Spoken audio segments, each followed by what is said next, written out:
Και φυσικά έχουμε τη χαρά και την τιμή να έχουμε μαζί μας τον Πρωθυπουργό της Ελλάδας, κύριο Κυριάκο Μητσοτάκη, τον οποίο και ευχαριστώ και προσωπικά για τον χρόνο που διέθεσε να είναι μαζί μας σήμερα. Θα είναι τιμή μας να έρχεται στη σκηνή. Ευχαριστώ πάρα πολύ και πάλι. Ευχαριστώ. Μπορούμε να καθίσουμε, νομίζω.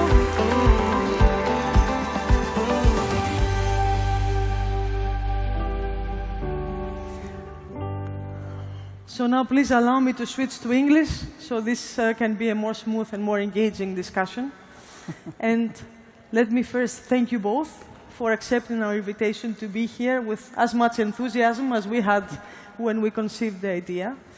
I find it really interesting that you both will be attending COP in the next couple of days, which I think is a fantastic example of the together, how, you know, no side can tackle the problems on their own, and it takes collaboration. So I will start with you, Mr. Prime Minister, if that's okay, Yossi. AI has really taken off.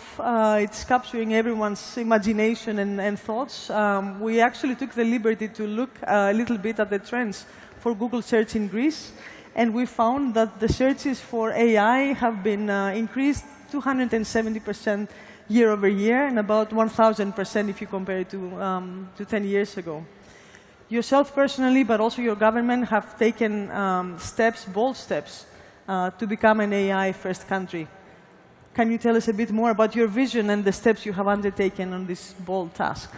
Well, first of all, congratulations on your first 15 years, which certainly have been very successful and very impactful, and thank you for the opportunity to collaborate on various areas, important ones, such as the digital skills initiatives, and I'm sure there will be much more to come. I'm fascinated by AI, as any policymaker should, both because of the tremendous opportunities, but also because of the responsibility that we have to make sure that we manage the risks associated with this transformational new technology. But let me just quickly talk about the opportunities from the perspective of a politician. We have set up a high-level advisory group to the Prime Minister, which includes some of our best AI scientists. Greece is actually overrepresented in the AI scientific community, and we feel that this is a knowledge that we need to leverage. And the purpose of this group is basically to do three things. The first is to make sure that it helps us be more effective in terms of our public policy in various public policy areas. We may talk a little bit later about AI and climate, and how we can use AI technologies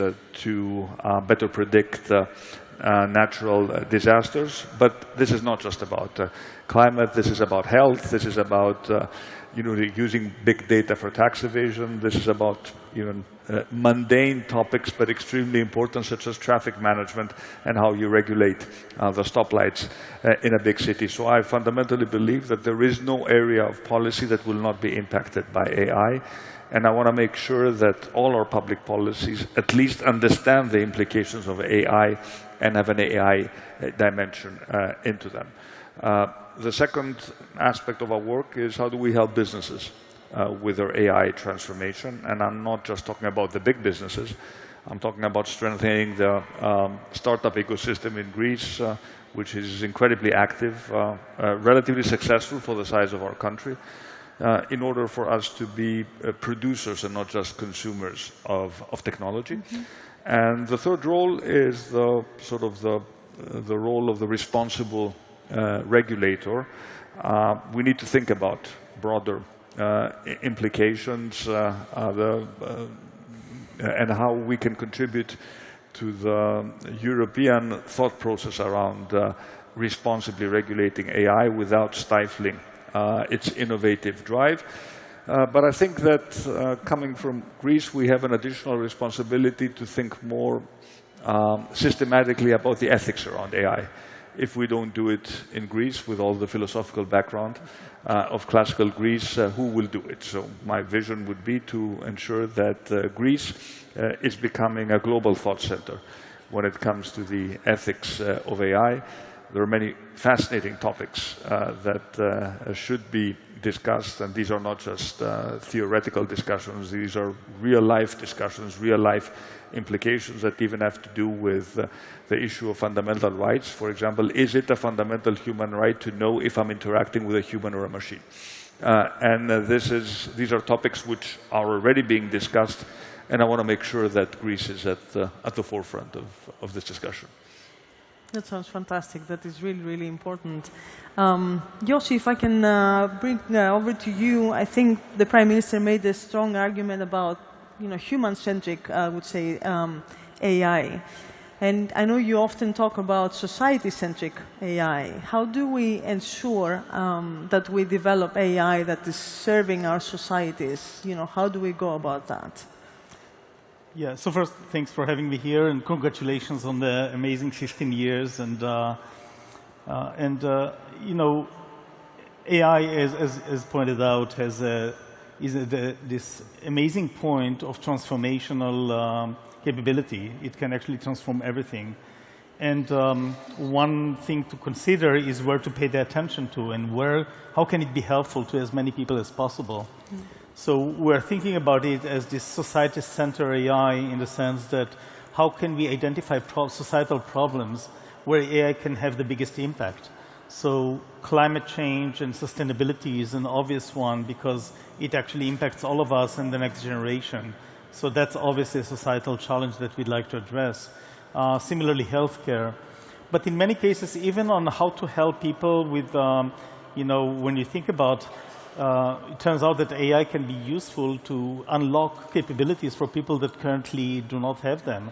So, for example, removing barriers of modality and languages on how to get access to content for people who are challenged with vision or hearing. And AI can actually do all of that. So the question is really, how do I identify those opportunities and use AI to do that? And I think that today we can do that more than ever. In fact, we already have that out there in quite a few examples, that AI plays a role in climate, in healthcare, and in helping out. And education is another big area, of course, that is going to have big societal impact. Fantastic, thank you. And I know, there's plenty of examples to share in this category. Mr. Prime Minister, I think it's clear to everyone that AI is at an inflection point, and the speed, I think right now, and the maturity of change is really mind-blowing. But regulation, you mentioned regulation, is important. At Google, we say that AI is too important not to regulate, and too important not to regulate well. From your point of view, what should be done in terms of regulation and in helping the technology being regulated, but also without really stopping the innovation, both from a Greece perspective, but also an EU? What's your point of view? I wish I had a clear answer to this, but many people who are much more knowledgeable than me have not yet reached a conclusion about how you can strike this balance between ensuring that we protect against some of the negative consequences of AI without stifling the innovation. The European Union, in general, has been at the forefront, I think, of responsible regulation when it comes to the internet. The GDPR initiatives, I think, certainly moved in the right direction in terms of data protection, and the discussion around the AI Act, I think, will help us to maintain this leadership when it comes to attempting to strike this balance. But let me just talk a little bit, about some of the risks that we need to address, while mentioning that when we talk about sort of creating essentially a global system of regulation, it is clear to me that in the past, when we've created intra-governmental models of cooperation, usually this involves state actors. So we will go to COP. Who is represented at COP? Who takes the floor? It is the countries. Of course, the companies are going to be there, but at the end of the day, these are national decisions. We commit, for example, to reducing our emissions by X percentage. In the case of AI, this will not work. We need to bring the big technology companies to the table and come up with a new concept of a global regulatory regime that, A, does not leave the companies outside, and B, ensures that all the big players are there. Because the biggest danger, especially when it comes to regimes that don't necessarily share our democratic values, is that we agree to rules that restrict the development of AI ourselves, and then there are other countries which go completely off and use AI as a geopolitical tool. And this is a real risk, frankly. It is already happening, and we need to be honest about it. For us democracies, we have an additional risk where we need the cooperation of the big technology companies, and this is related to the integrity of our democratic process and how we can use technology to foster and strengthen democracy rather than weaken it. We're talking about misinformation, we're talking about disinformation, we're talking about deep fakes, we're talking about the ability now of AI to easily create text, image, voice that could easily be used in a context where disinformation can spread like wildfire. And this is an obligation of, I think, the big technology companies to recognize that this is real, it is happening. It is not just about content moderation. This is one aspect of what needs to be done, but the challenges will be much more sophisticated, especially for those of us who have been... the AI needs data. So the more data it can have of me speaking publicly, the more accurate an image, a fake image of myself will be. So if we're not there already, we will be there very, very soon. And 2024 is an important year for elections. And I'd be very interested to also hear your thoughts on how the big technology companies can help protect the democratic process against those who seek to undermine it. Yeah, perhaps I can add a few comments. First, the notion of being responsible is a core value. We think about AI, as you pointed out, developing it in a bold and responsible way. And I think about responsible, by the way, in two facets. One responsibility is to do it well, and the other one is not to miss opportunity to help up society with AI. So we're equally responsible to use AI to help solve societal challenges and save lives. I think that the role is actually something that as a society we need to address all these challenges, not big companies and as well as startups, and we need to also empower many players out there to do that. Even 7 years ago or so, we already set up what we call the AI principles, which are how we're thinking about developing AI, including principles of making sure that the AI and machine learning models do not have bias, they are secure, private, they are for the benefit of society, they are higher bar. I think we also have the opportunity, in fact, to even use AI and these principles to even make some of the processes that we have even better than they are today, because some of the challenges that we've seen early on in early deployment of machine learning various players out there is to take some, say, societal biases and reinforce them by taking a very intentional and rigorous approach on how we're actually thinking about that. We can perhaps do a better job than even current societal systems, just because we can actually measure the bias and making sure that some processes are better done than otherwise. To the point of the opportunities, I think that one of the important aspects about is how to make sure that we can use AI and use technologies to actually tackle some of the challenges that were mentioned. So, for example, on misinformation, which is a big topic and a big challenge that we encountered even before the last wave of AI, how to use technology to actually identify that and help fight that. So I think that's a big responsibility for all of us as a society to address.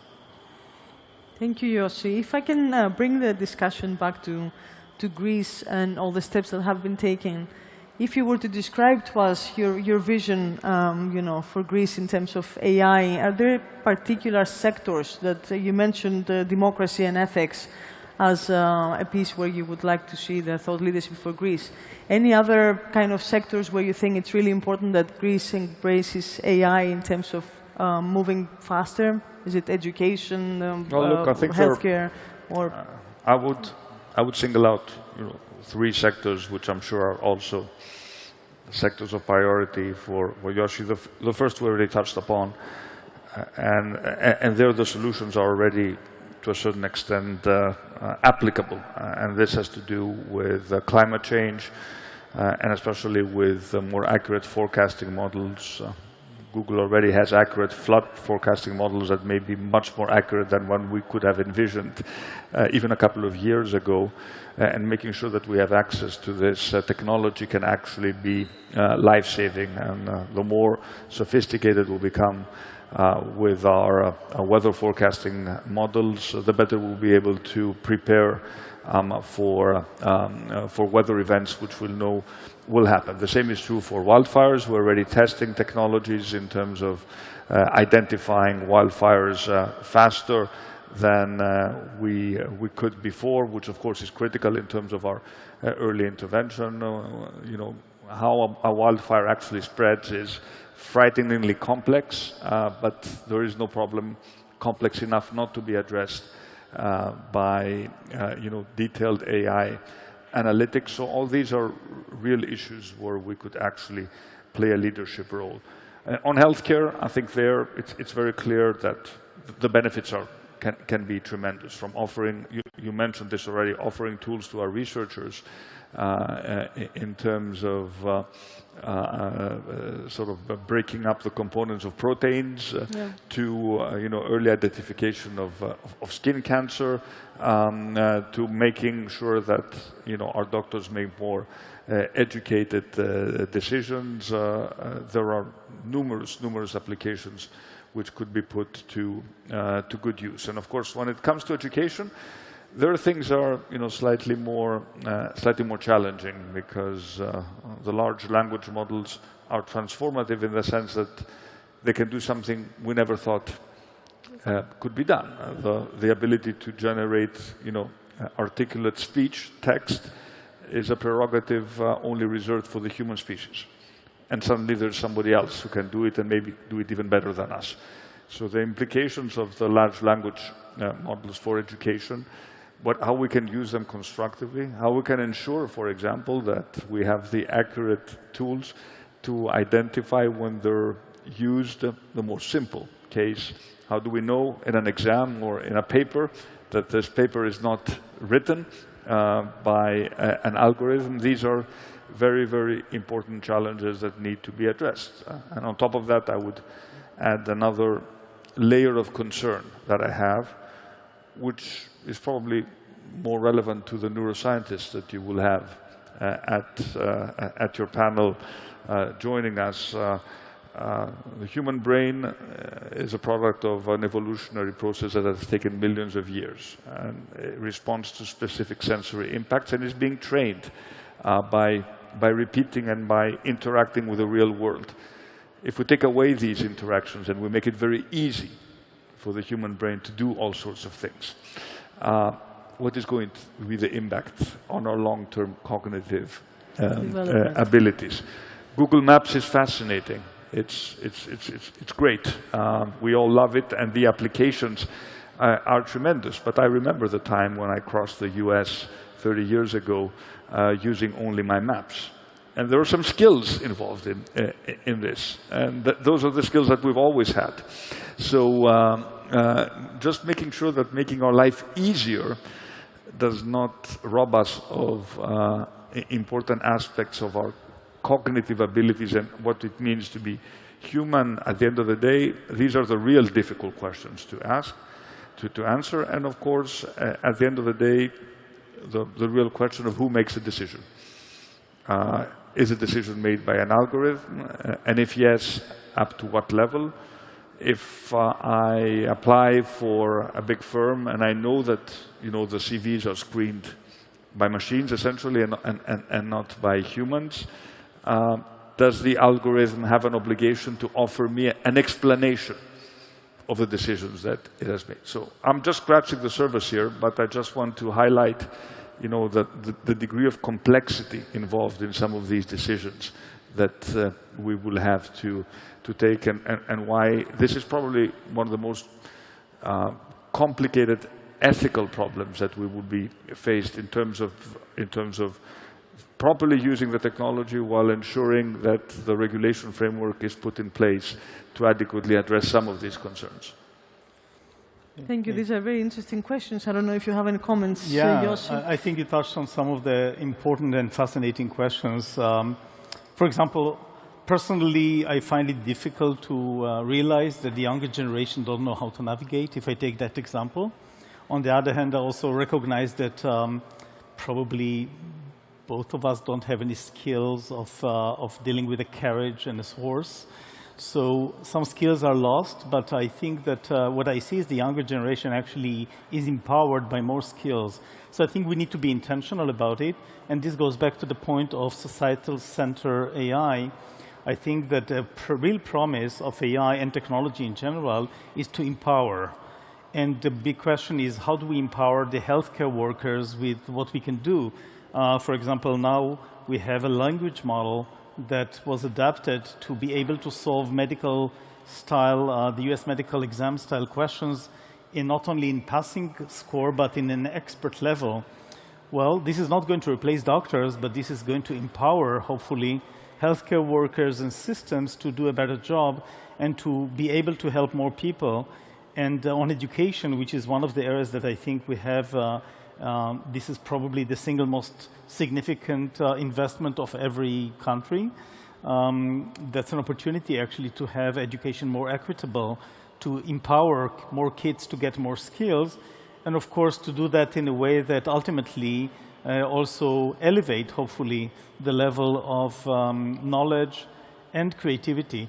But I totally agree that we need to think about how to do that, because in times that we have suddenly technology that sometimes is even creative, if we think about the novelty of the results, that adds new dimension to what we thought about before. So I'm very optimistic about what we can do. At the same time, we need to be very conscious to the implications of this technology to society and how to address it, how to do it responsibly, and how to address ethics that were mentioned. So for example, large language models, we know, still have hallucinations, so doing a better job in being able to identify when about the facts and where they're factual and where not. So for example, in BARD, we recently in the US allowed having something called double check that allows you to every time to check what information is substantiated by search results and what not. And there's much more work that can and should be done on that front. So ultimately, I think there's a huge opportunity and a huge responsibility, and I'm really excited about the opportunities here. And I think this is a topic that probably we could be up here for hours or days maybe and continue to debate. But I would like to close with a question to you, Mr. Prime Minister. The theme of tonight's event is Mazi, together. And I think the topic of technology and AI highlights the importance of governments, organizations, companies working together towards these developments. From your point of view, how do you perceive this togetherness, and how do you plan to go about it as a government? Well, first of all, we've never shied away from working, with the big technology companies to solve problems of common interest, and I think there is a logic in why we would continue to do so, because at the end of the day, we need each other, and this is not just a question of operating on two different playing fields where we simply, regulate and tax, and you do your own thing, trying to avoid regulation and occasionally trying to avoid taxation. But that's a different question. We need to work together, and we need to understand where we come from, and there is going to be an issue here, and that has to do with the fact that these concepts are incredibly complex. It is difficult when the politicians or the regulators are playing catch-up in terms of even understanding the basics of how a large language model works. We need to acquire that basic level of knowledge. Otherwise, there's a risk that because we don't understand anything, we will over-regulate, simply because we want to be defensive. This is strange, we don't understand it, let's stop it. because we don't know what's going to happen. So we also have an obligation to educate ourselves to the point where we can have an educated discussion with the technology companies, because at the end of the day, we need to find some common ground. And certainly when it comes to Google in Greece, we're very much looking forward to working on, as we are doing on numerous projects which will be useful and make a real impact on people's lives, because we should not forget that there are simple things that we can do, as we have done, offer simple digital skills, or looking at how we use technology to promote our cultural heritage. We can actually make a big difference. And these are simple problems. We don't have to think about all the ethical complexities that arise when we tackle more complicated issues. Absolutely, and there's a whole ecosystem also of startups and innovation and NGOs and all sorts of universities, academia obviously, and all sorts of organizations that I think are critical parts of this discussion. I will close on this note of collaboration in the future between Google and Greece. I want to really, from my heart, thank both of you on the commitment to be here and have this discussion. I think that is a privilege. On your commitment, Mr. Prime Minister, to continue in promoting innovation for our country, and let's all hope we can build a better future for everyone. Thank you so much. Thank you.